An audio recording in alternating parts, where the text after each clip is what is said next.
¿Qué tal? Bienvenidos a una sección más de Introducción a la Filosofía. ¿Sí? El día de hoy vamos a hablar sobre la naturaleza humana. Recordemos que la lección anterior trató sobre el problema filosófico y su caracterización. En esta nueva sección abordaremos la naturaleza humana entendida como asunto o problema filosófico. ¿Sí? Todo problema filosófico amerita investigación. Y en esta ocasión la naturaleza humana será objeto de ello. Para abordar este tema o este asunto de interés filosófico, opté por un periodo, ¿sí? Opté por una época en específico, ¿sí? El siglo XVII. Y ofreceré algunas ideas de diversos pensadores que van a procurar brindar una concepción de la naturaleza humana. ¿Sí? El siglo XVII se caracteriza por prestar atención a dos visiones. ¿Sí? Una visión que apunta a una especie de optimismo y otra visión que apunta a una especie de pesimismo. Optimismo racional y pesimismo racional. ¿Sí? Siglo XVII. Comencemos pues con René Descartes. Será nuestro primer pensador a revisar. René Descartes. Para introducirnos en su pensamiento es necesario apuntar una serie de ideas en torno a la concepción que él tiene del universo. ¿Sí? Para René Descartes, el universo, la tierra, el cielo y todo lo que en el mundo acontece es enigmático. ¿Sí? El mundo y todo lo que en él acontece es enigmático. ¿Y qué significa que sea enigmático? Que es un misterio. Y ese misterio debe resolverse. ¿Sí? Los misterios se presentan ante nosotros para que iniciemos una investigación. Entonces, resulta curioso considerar que para René Descartes no existe nada en el mundo que sea cierto. No existe nada en el mundo que pueda ser considerado evidente. ¿Sí? No hay nada evidente. Nosotros tenemos que buscar y probar certeza del mundo. ¿Sí? Nosotros tenemos que buscar y probar evidencia del mundo. ¿A través de qué elemento buscamos esa certeza? ¿A través de qué elemento buscamos esa evidencia del mundo? He ahí la cuestión, ¿vale? Bien, luego señala que tanto el cuerpo del hombre como el universo están regidos por leyes. Las leyes gobiernan ambas naturalezas. Esta segunda idea que presenta el pensamiento cartesiano es interesante puesto que asemeja tanto el cuerpo humano y el universo y señala ambos son organismos regidos por una legalización, por una ley. ¿Sí? Existe una ley que brinda estructura, que brinda un orden, ¿sí? Que brinda una estructura y que brinda un orden. Y resulta que esa ley que rige al universo es la misma que rige a la naturaleza humana. La tarea del filósofo, en este caso la tarea de René Descartes, sería encontrar aquel principio que rige la naturaleza humana para luego deducir el principio que rige al mundo, porque es el mismo principio, ¿sí? Es el mismo principio. Y entonces de aquí pasamos a investigar precisamente qué cosas somos. ¿Sí? Él se pregunta, ¿quién soy yo? Si yo puedo descubrir quién soy, si yo puedo conocerme, entonces luego podré descubrir qué cosa es el mundo.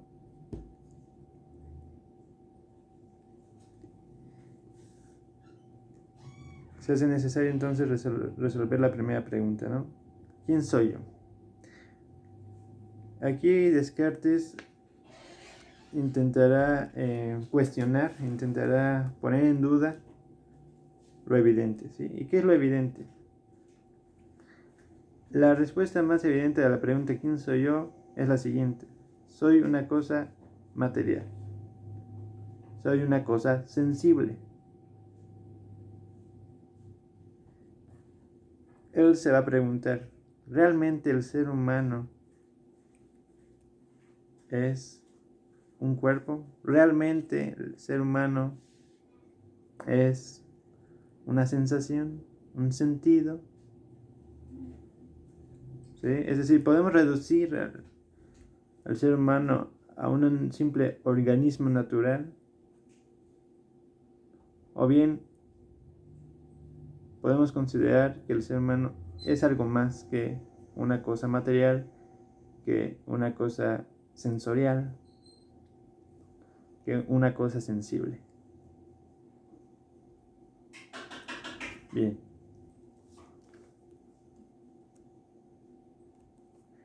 Él señala que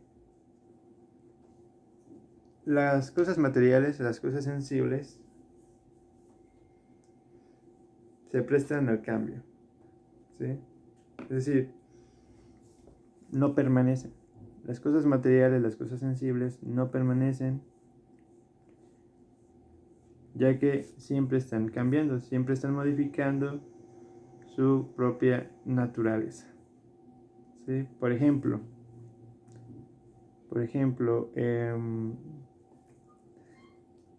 tenemos una copita de vino, ¿sí? Tenemos una copita de vino y entonces cuando tú te encuentras bien, ¿sí? Cuando tienes un estado saludable, pruebas ese vino y parece que ese vino es dulce para ti. Parece que ese vino es dulce para ti cuando estás en un estado saludable. Pero cuando de repente llega una enfermedad, ¿sí? Y pruebas ese mismo vino, lo que resulta es que el sabor del vino cambia, ¿sí? Ya no es dulce, es amargo. Entonces, ese ejemplo prueba que nuestras sensaciones son diferentes dependiendo del estado de salud en el que nos encontremos, ¿sí? Y así como existe un cambio en las sensaciones, también existe un cambio en la condición material de las cosas y de nosotros mismos. Como prueba, observa cómo has madurado, cómo has evolucionado, ¿sí? Ya no eres ese infante carente de razón, carente de comprensión. Hoy día eres un joven, ¿sí? que ha mostrado cambios intelectuales, cambios físicos, que ha mostrado, ¿sí? Modificaciones. Y esas modificaciones son palpables, son visibles a través del tiempo. Entonces, todo aquello que pueda ser visible, tangible a través del tiempo, conlleva una modificación, un cambio y no permanece siempre igual, ¿sí? Y no permanece siempre igual. Lo que está buscando Descartes es definir al hombre a través de una característica, a través de una cualidad que permanezca más allá del tiempo, que no cambie, que no se altere con el transcurso del tiempo. Y con ambos ejemplos que he proporcionado, tanto el ejemplo del vino como el ejemplo de la madurez del joven, nos damos cuenta que el ser humano no puede ser definido como una cosa material una cosa sensorial, una cosa sensible. ¿Quién soy yo? Y él concluye con lo siguiente: yo soy una cosa que piensa. Soy una cosa pensante. Es el único que puedo tener certeza en este mundo de mi pensamiento. ¿Y por qué puedo tener certeza o evidencia de mi pensamiento? Porque yo soy el hacedor, el creador de las dudas. Yo sé que tengo la capacidad de dudar, ¿sí? Yo dudo del mundo, yo dudo de mis sentidos, yo dudo de mis sueños, yo dudo de toda realidad externa a mí. Y sé que estoy dudando porque sé que estoy pensando. Y también tengo evidencia y certeza de aquello que afirmo, de aquello que niego, de aquello que juzgo. Tengo la capacidad de juzgar. Y esa capacidad proviene del pensamiento, de la razón. Entonces somos seres racionales, somos seres pensantes. Y nuestra naturaleza se rige por el pensamiento, ¿sí? La naturaleza humana se rige por el pensamiento, por los principios de la razón. Y si tú descubres que tu naturaleza está gobernada por los principios o las leyes de la razón, ¿qué sucede con el mundo? ¿Qué sucede con el universo? Bien, podemos deducir que son los mismos principios que le rigen, ¿sí? El mundo cartesiano es un mundo regido por leyes de la razón. En este caso, las leyes de la razón son los principios matemáticos, ¿sí? El mundo cartesiano es un mundo matemático, es un mundo que puede ser calculado. Es un mundo organizado, estructurado, calculado. Así como nosotros podemos conocer que nuestra naturaleza también se encuentra estructurada, regida y organizada por la razón. ¿Vale? Esa es una de las cualidades que presume Descartes poseemos.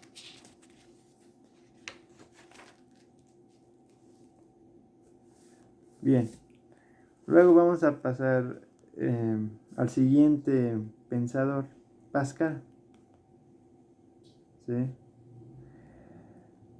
Si para Descartes el hombre es un ser definido por su pensamiento, por tener esta capacidad de juzgar, por tener esta capacidad de afirmar, negar y dudar lo que existe en su exterior, ¿sí?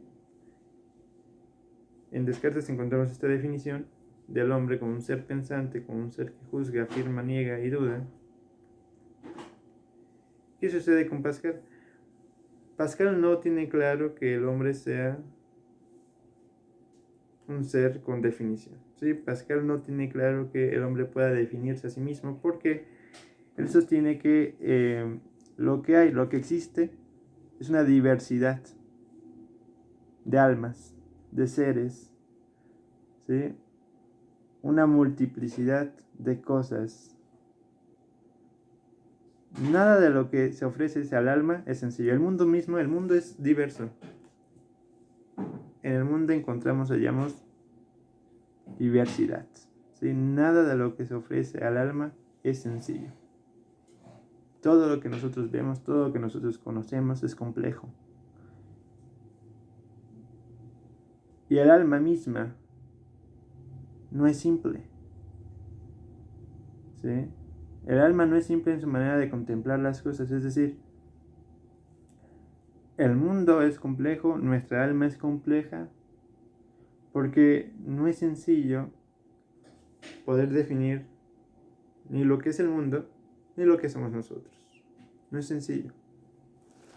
Por esta diversidad de seres, de cosas y de almas. Bien.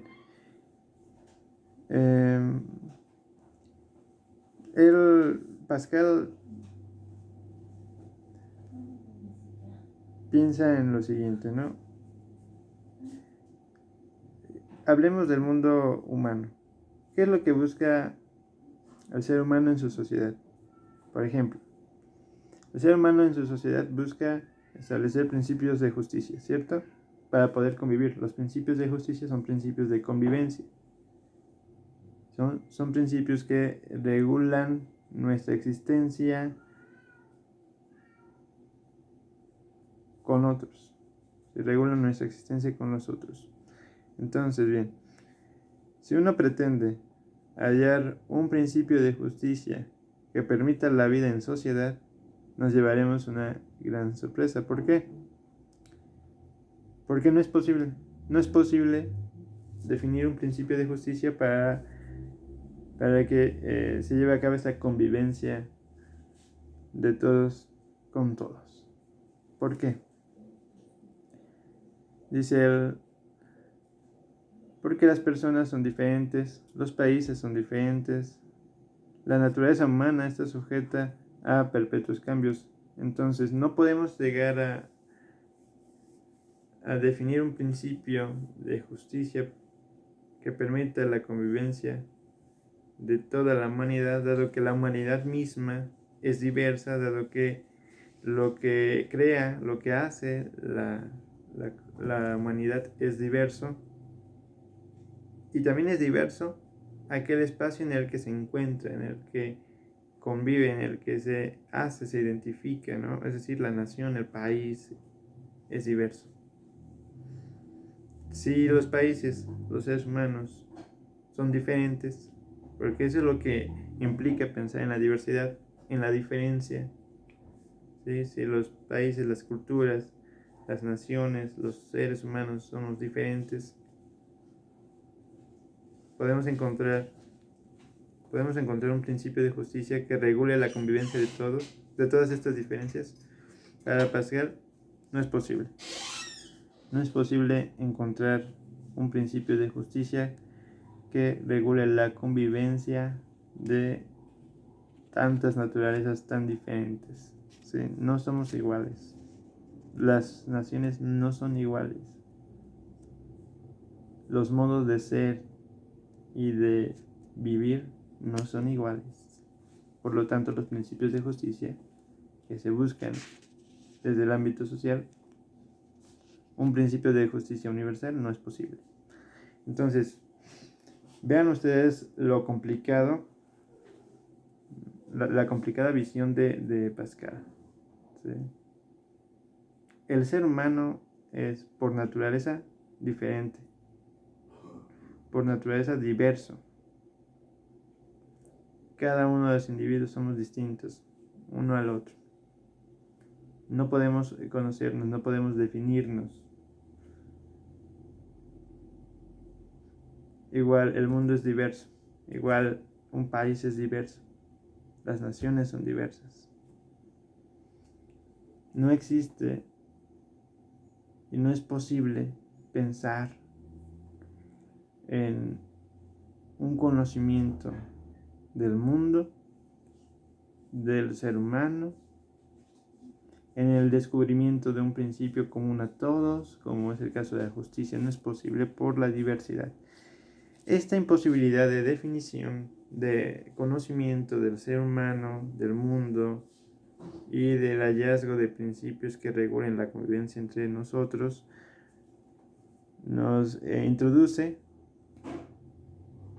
a una angustia terrible, ¿sí?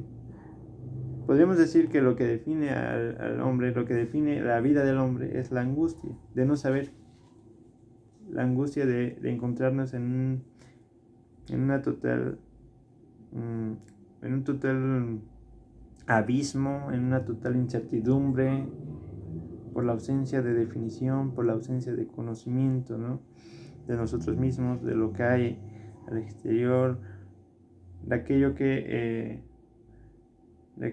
somos en cuanto ciudadanos, en cuanto personas, en cuanto a cosas naturales también, no podemos definirnos. Entonces, ante esta ausencia de conocimiento, lo que se presenta es una angustia terrible una incertidumbre inmensa, un abismo del que no podemos salir realmente, ¿sí?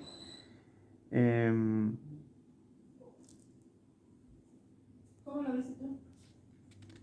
Dice lo siguiente, este texto es un texto específico que habla sobre pensadores del siglo XVII, señala lo siguiente, para Pascal, ¿sí? Nosotros somos incapaces de vencer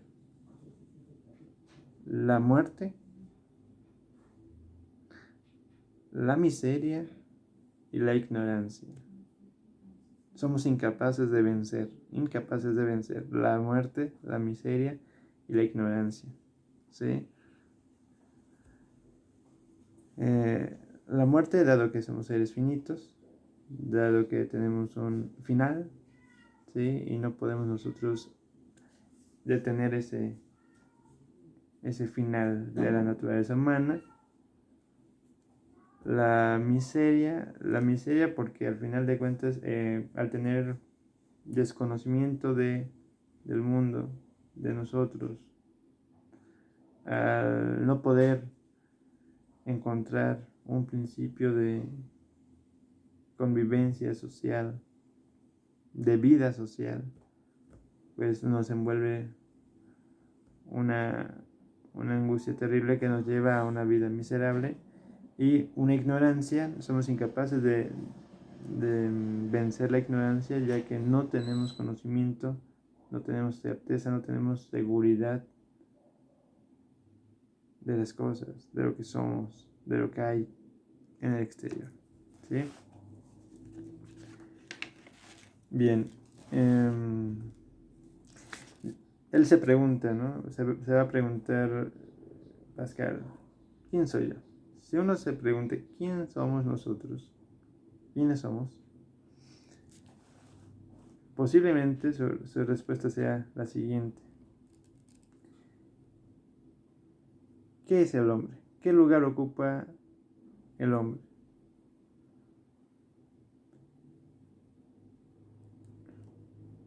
Lo único que podemos decir ante estas preguntas es lo siguiente. El hombre no es sino un átomo en un infinito. No es más que un átomo en un infinito. ¿Sí? ¿Y qué es el hombre en el infinito? La respuesta es la siguiente. El hombre se encuentra ante un infinito que es el mundo, un infinito que incluso es el mismo. ¿Sí? El hombre está pues colocado entre la nada y el infinito, entre dos infinitos, el infinito pequeño y el infinito grande. Colocados entre dos infinitos no podemos encontrar nada seguro ni firme. Interesante idea, ¿por qué? Pensemos. Para Pascal nosotros somos un átomo en el infinito. Y si uno pregunta qué es el hombre en el infinito, decimos que es un infinito en el infinito. ¿Qué significa lo infinito? Lo infinito es aquello que no tiene principio y no tiene fin.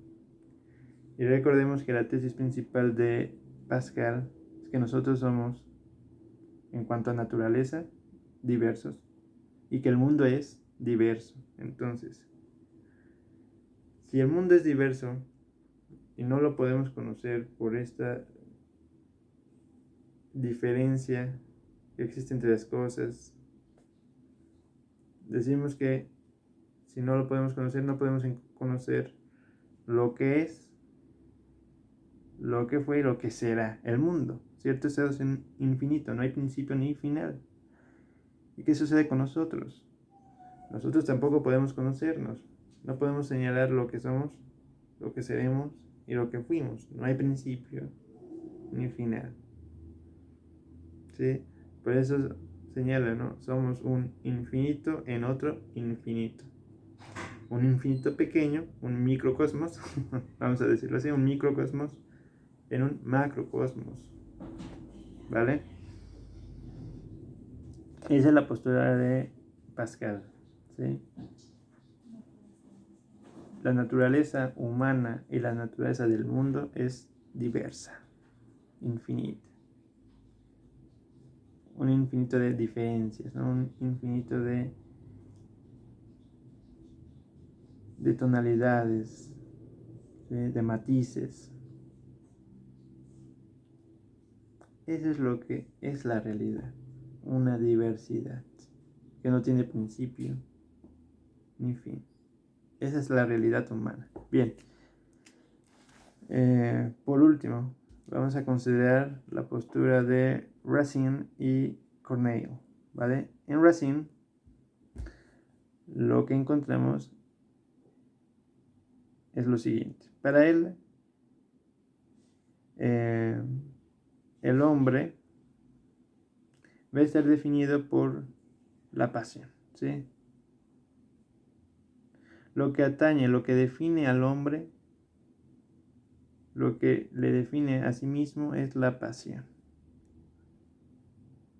Su vida está determinada por ese elemento, ¿sí? Él mismo es una pulsión, ¿sí? Una pulsión es una pasión. Bien.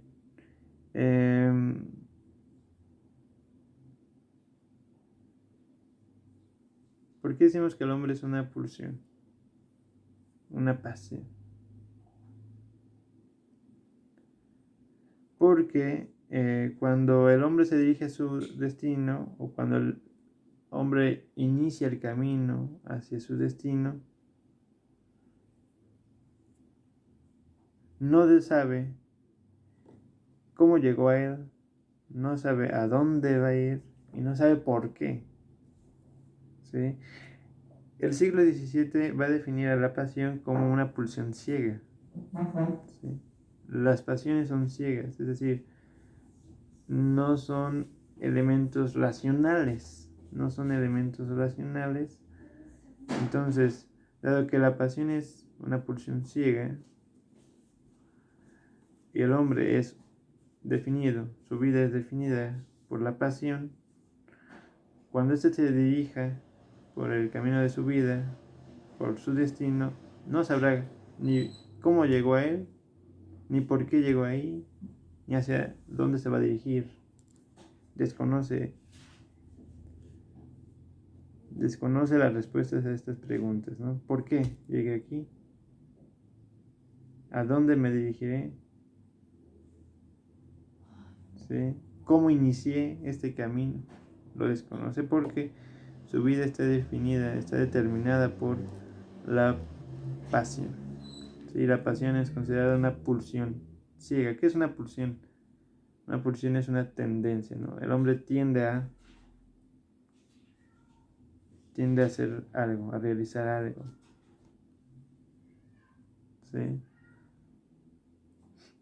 Las tendencias, las pulsiones, las pasiones son movimientos bruscos de nuestra naturaleza, movimientos violentos de nuestra naturaleza, ¿vale?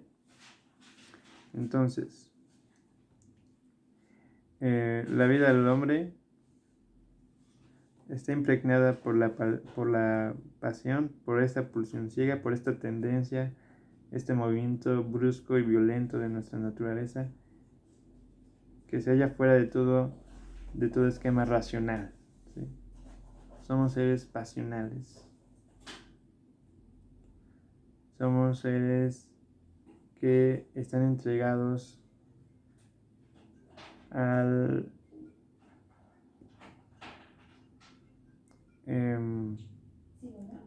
somos seres que estamos entregados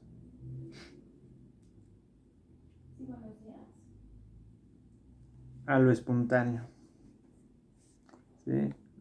La pulsión, la pasión, esta tendencia a lo violento, a lo brusco, es simplemente la espontaneidad, ¿sí? Nosotros nos dirigimos en la Sí, vida, o sea, sin rumbo fijo, sin plan, sin estrategia, sin una organización previa. de todo un poco. Fíjense bien este dato interesante, ¿no? De la definición del Racine del hombre. El hombre es, la vida del hombre está determinada por la pasión. El hombre se define por la pasión, pero ¿qué es la pasión? Una pulsión ciega, una tendencia a hacer las cosas bruscamente, violentamente. ¿Sí? Violentamente significa sí, sin plan previo, sin organización previa. Entonces, resulta que el hombre no es más que espontaneidad. ¿Sí? Pero Espontaneidad en ese misma. momento, no, no, no. Bueno, ahorita todavía ¿Qué no sé. sucede ahora con Corneille? Corneille es otro pensador que No, lo que definirá al pasa es que me hombre acabo de agregar la recarga. de acuerdo a la Entonces, ahorita libertad. de ¿Sí? momento ya tengo la recarga, pero lo puedo activar después, ¿no? El hombre se definirá por aquello que le pertenece Muchas gracias. y por aquello que le define. ¿Qué le pertenece y qué le define? Su libertad. El hombre es un ser libre. Gracias, hasta luego. ¿Sí? Es un ser libre que lucha contra las pasiones propias de su naturaleza. Lucha contra las pasiones propias de la naturaleza humana. Fíjense bien, Corneille, a diferencia de Racine, ¿sí? Él no va a definir al hombre como un ser arrojado a una vida pasional, como un ser arrojado a, a un destino sin rumbo, ¿no? Sin orientación, sin alguna estructura que le defina.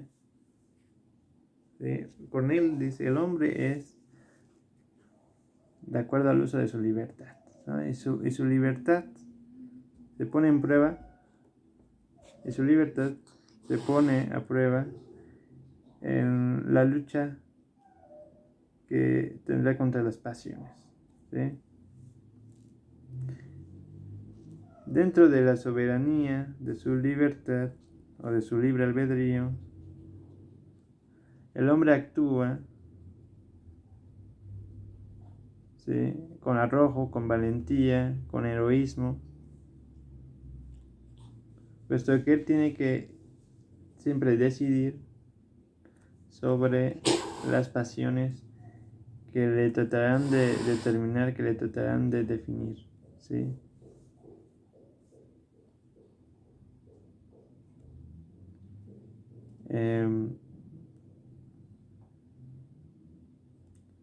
Bien, veamos.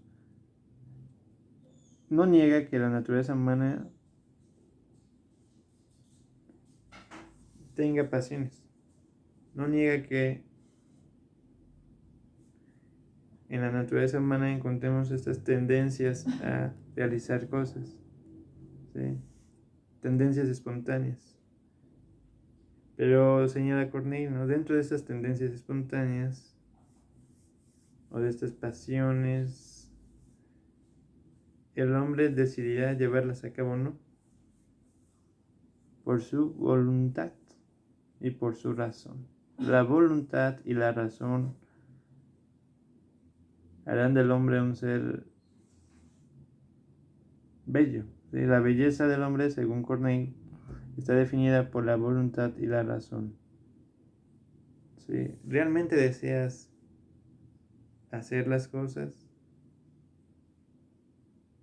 ¿Realmente consideras pertinente realizar las cosas?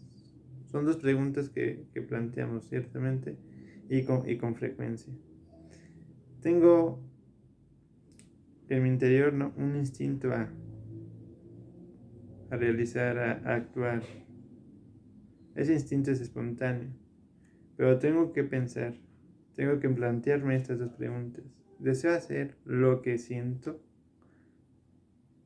¿Sí? Porque lo que siento es una tendencia, es una pulsión ciega, es una pasión, es algo que me mueve a hacer, a actuar, a crear, a diseñar, a formar, ¿sí?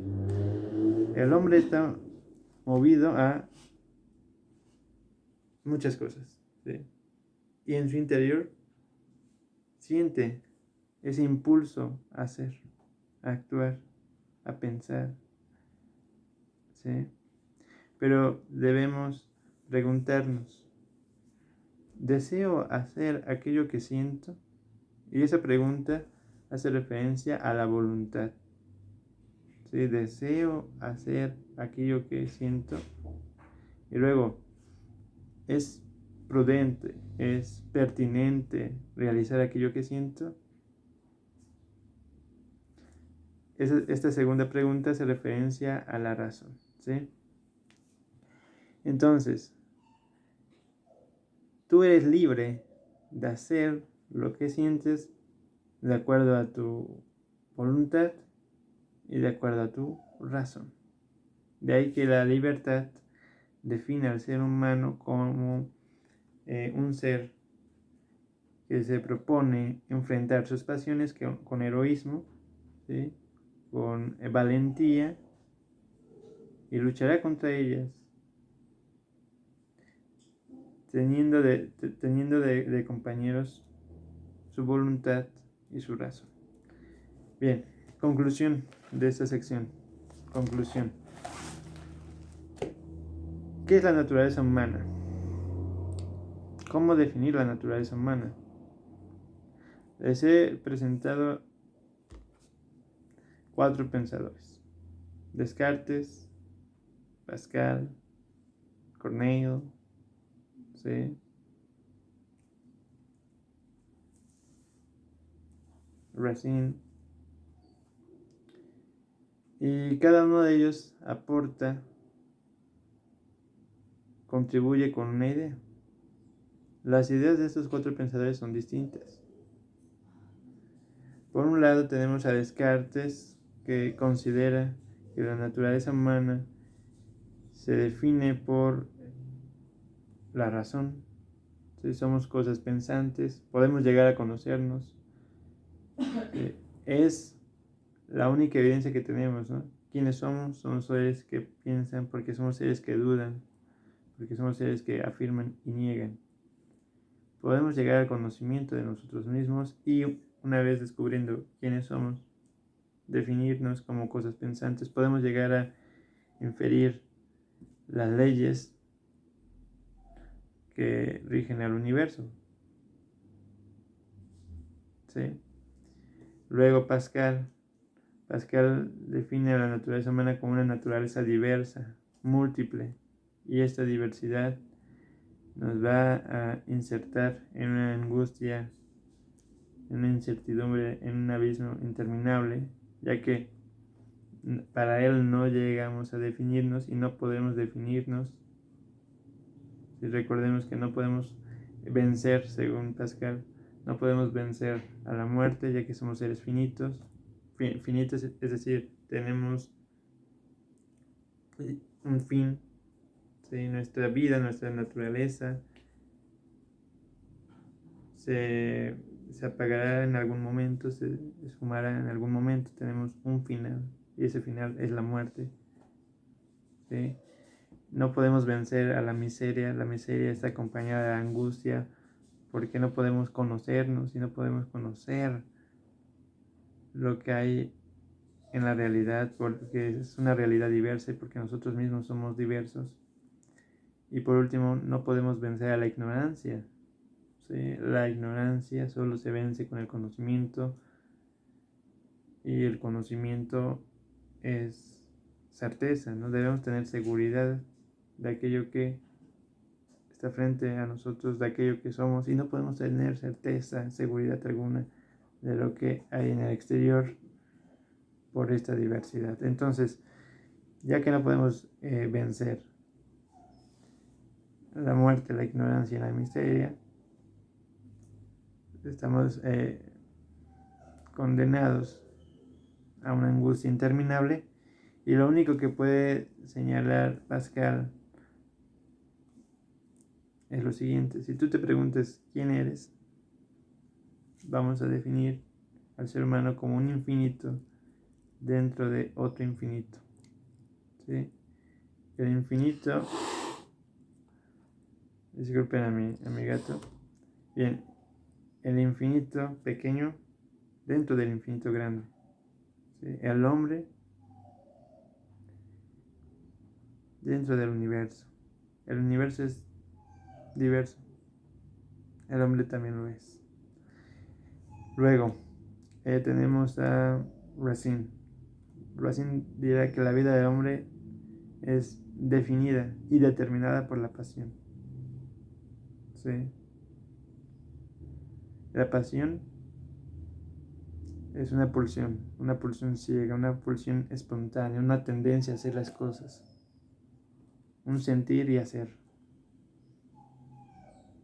Y este sentir y hacer pues nos lleva a desconocer precisamente nuestro destino. ¿Sí? No sabemos por qué estamos aquí, no sabemos a dónde nos vamos a dirigir, porque como las cosas son espontáneas, son tendencias que surgen y desaparecen, así es la naturaleza humana, no se puede determinar el rumbo del destino humano para Racine, ¿sí? Porque nuestra naturaleza se define por la pulsión ciega, por la pasión o por esta tendencia o este sentir momentáneo y espontáneo, ¿sí?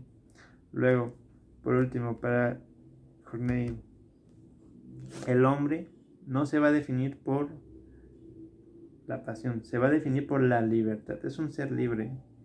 La libertad solo se muestra, solo se manifiesta en esta lucha que tiene contra las pasiones, ¿sí? Él no niega que la naturaleza humana esté constituida por tendencias, por pulsiones ciegas, por este sentir espontáneo. Sí, es cierto. En la naturaleza humana encontramos estas pasiones, estas sensaciones que nos invitan a realizar cosas. Sí. Pero el hombre tiene la capacidad de elegir qué hacer y tiene también la capacidad de saber por qué hará aquello que ha decidido hacer. ¿Sí? Entonces, Corneille señala, la naturaleza humana está constituida por múltiples pasiones, ¿sí?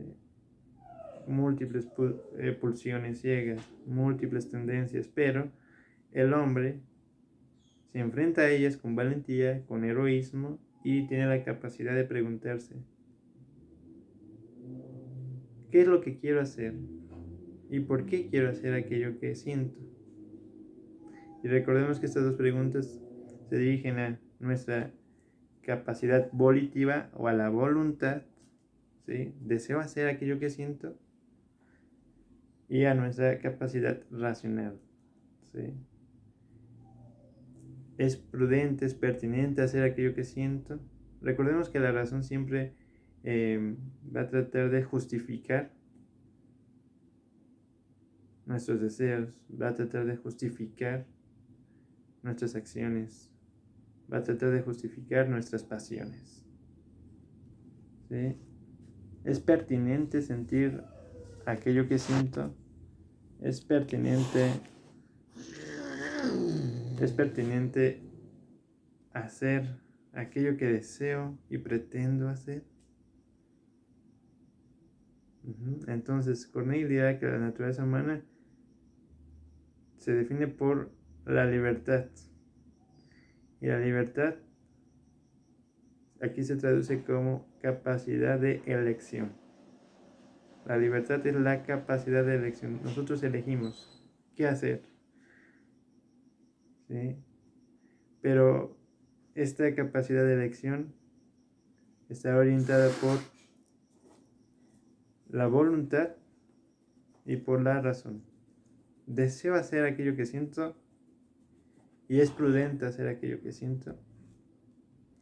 Entonces, en esa conjugación de razón y voluntad, hallamos la elección.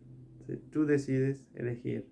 Tú decides qué hacer en esta vida. ¿Sí? Elige, decide elegir. Decide elegir. Elige, no te dejes guiar por la pasión. Lucha contra la pasión. Luchar contra la pasión significa oponer resistencia a las pulsiones, a las tendencias de nuestra naturaleza. Y la resistencia solo es posible a través de conocer nuestro deseo, ¿sí? Pensar en lo que deseamos. Y solo cuando tú pienses en lo que deseas es posible elegir. Por eso señalo, decide elegir. Si tú no decides elegir, si tú no decides hacer uso de tu libertad, entonces tu ser será guiado por las pasiones. Y recordemos que las pasiones son ciegas, son pulsiones ciegas, son movimientos espontáneos. Dirige tus pasiones, dirige tus pulsiones ciegas, darles un rumbo. Conoce por qué sientes aquello que sientes. Y pregúntate siempre si lo deseas, si lo quieres llevar a cabo. ¿Vale? Con eso concluimos. Concluimos la sección Naturaleza Humana. Hasta la próxima.